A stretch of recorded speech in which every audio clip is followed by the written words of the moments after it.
त्या उपरांत तारबेराच्या दर्याशी जेजू दिश्टी पडलो. हे पोरी तो दिश्टी पडलो. शिमाव पेद्रू जवळलो म्हणलोलो तोमास, गालिलेल्यांतल्या कानाचो नातानेल, जेबेदेवाचो पूत आनी ताच्या सिसा मल्लो आनीक दोग एकटोलोले आसले. शिमाव पेद्रून ताका म्हणलें, हांव मासली मारूंक वेता. तांणी तांकां म्हणलें, आमी तुज्या बरोबर येतात.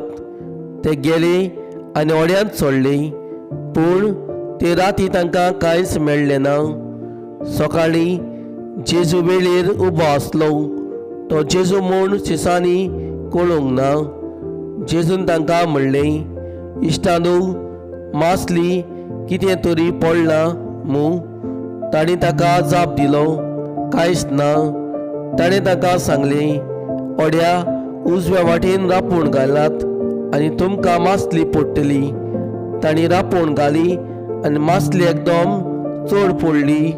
देखून तांची ती ओडूंक हाडूंक जायना जालें. जेजू मोग करी ते शिसान पेद्रूक म्हणलें, तो सोमी म्हूण आयकून शिमाव पेद्रू आपल्या आंगावलें पेंगटाक बांदलें, कित्याक ताच्या आंगाक कांयच नासलें. आनी ताणें दर्यान उडी मारली. पूण मासलेन भरलोली रापूण ओळीत हेर शीस आयले. ते तोडी लागींच आसले, सुमार 150 हात भायर. ते वेळार पावले तेन्ना तांणी तोय उडो देखलो आनी कोडशांच्या उज्यार दवरलोली मासली. जेजून तांकां म्हणलें, तुमी आतां दवरल्या तांतली थोडी मासली हांगा हाडात. होड्यार चडून शिमाव पेद्रून रापूण वेळेर ओडून हाडली.